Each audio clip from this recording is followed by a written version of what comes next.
You open your banking app. You told yourself this would be the month. The month you finally save something real. The month the number finally moves the way you want it to. Instead, the balance looks almost exactly the way it looked last month. And the month before that. You feel that small flash of guilt as you close the screen and promise yourself you'll do better next time. But here's the strange part. The real reason you can't save money has almost nothing to do with discipline. It has everything to do with a brain that was built for a world that ended thousands of years ago. Your brain is still running on instructions written long before money existed, long before banks, long before the idea of later carried any real meaning at all. And those instructions are quietly working against you every single day in ways you've never been taught to notice. Think about it. Why does spending $10 right now feel so much more real than saving $10 for a version of you that doesn't exist yet? Psychologists call this hyperbolic discounting. The researcher George Ainsley spent decades studying why humans consistently value an immediate reward far more than a larger reward that arrives later, even when the math clearly favors waiting. Offer someone $10 today or $15 in a month, and a surprising number of people take the 10.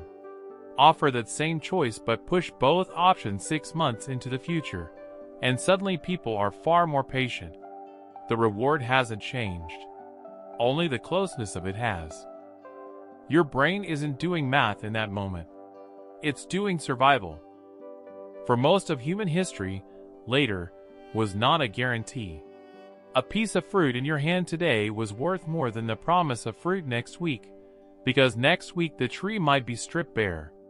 Next week a rival group might already be camped where the food was. Next week you might not be alive to collect on the wait at all. Waiting was a gamble. Taking was certain. So your brain learned a rule, and it learned it deep, in circuitry far older than language itself. A reward now beats a reward later, almost every time. That rule kept your ancestors alive for hundreds of thousands of years across ice ages, droughts, and famines no spreadsheet could have predicted. It just happens to be terrible advice for a 21st century checking account. Here's where it gets stranger. In 2009, the psychologist Hal Hershfield ran brain scans on people while they thought about their future selves. He found something unsettling. When people imagine themselves a decade from now, the brain activity in regions tied to self-recognition looked almost identical to the activity recorded when those same people thought about a complete stranger. Your future self, the one who actually needs that savings account, the one who will be grateful you skipped the impulse purchase, doesn't register as you at all. Neurologically, your brain files that person under someone else. Why would you sacrifice anything for a stranger?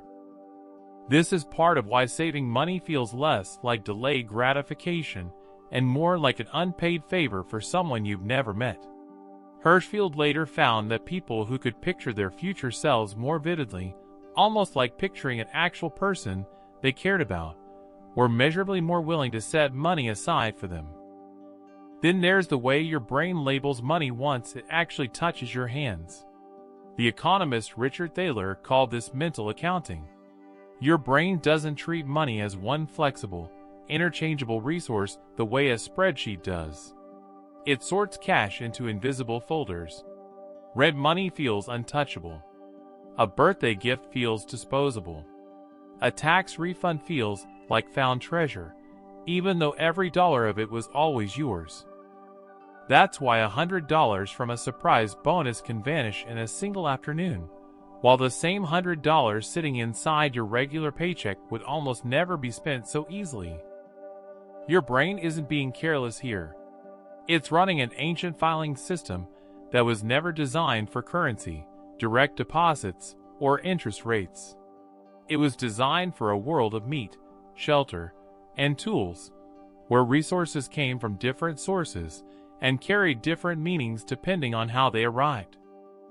And underneath all of this sits one more piece of leftover wiring, something the psychologist Daniel Kahneman spent much of his career uncovering alongside his research partner, Amos Tversky.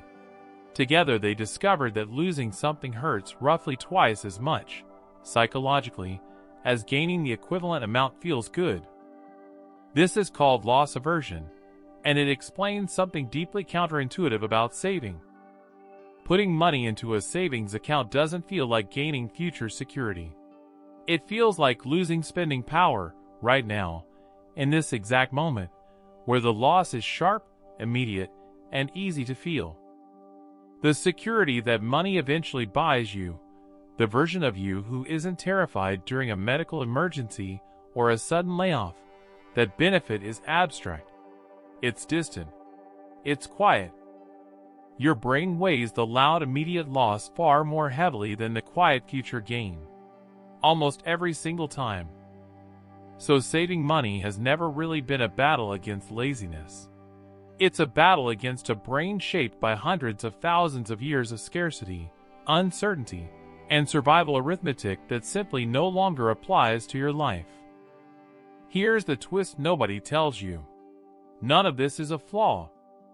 It is, technically, the system working exactly as it was designed to work.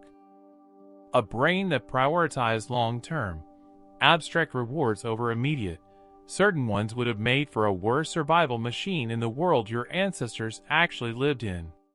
The humans who waited too patiently for a better reward later, while ignoring the food right in front of them, didn't always make it to the next generation. Anthropologists studying hunter-gatherer societies have repeatedly found the same pattern, a strong cultural and biological bias toward consuming or sharing resources immediately rather than hoarding them for an uncertain future. You are descended from the ones who took the sure thing. That's not a character flaw. That's roughly 12,000 generations of selection pressure, sitting quietly behind every tap of your debit card. So knowing this changes the way you actually have to fight it. You cannot out-willpower hundreds of thousands of years of evolutionary programming through guilt alone. That's most likely why so many resolutions about saving money quietly collapse before February even ends. What actually works is removing the moment of choice entirely. This is why automatic transfers succeed where manual saving fails. The instant your paycheck lands, and a portion moves into a separate account before your ancient brain even gets a vote, you sidestep the entire negotiation. There was no visible loss to trigger loss aversion, because there was no visible choice to make in the first place. Thaler later teamed up with economist Shlomo Benartzi to design a program called Save More Tomorrow, which asked workers to commit today to increasing their savings rate at a future date, timed to coincide with a raise. Participation and savings rates climbed dramatically, not because anyone suddenly developed more willpower, but because the sacrifice was pushed into a future that felt easier to give up than the present. This is also why people who label their savings accounts with specific goals, an emergency fund, a trip, a deposit on a home, consistently save more than people staring at a generic account labeled simply. A vague future self is easy to ignore. A specific one, with a name and a destination, starts to feel almost real. So the trick was never about fighting your ancient wiring head-on. It's about gently outmaneuvering it, the same way you might guide an animal that's only ever following instinct. Make the future self-specific. Make the saving automatic. Remove the moment where loss aversion gets the loudest microphone in the room. Tonight, when you open your banking app again, you'll see the same kind of number you've seen 100 times before. But you won't see a failure of discipline anymore. You'll see a survival machine built across hundreds of thousands of years for a world of fruit trees and famine, quietly doing exactly what it was built to do, inside a world it was never built for.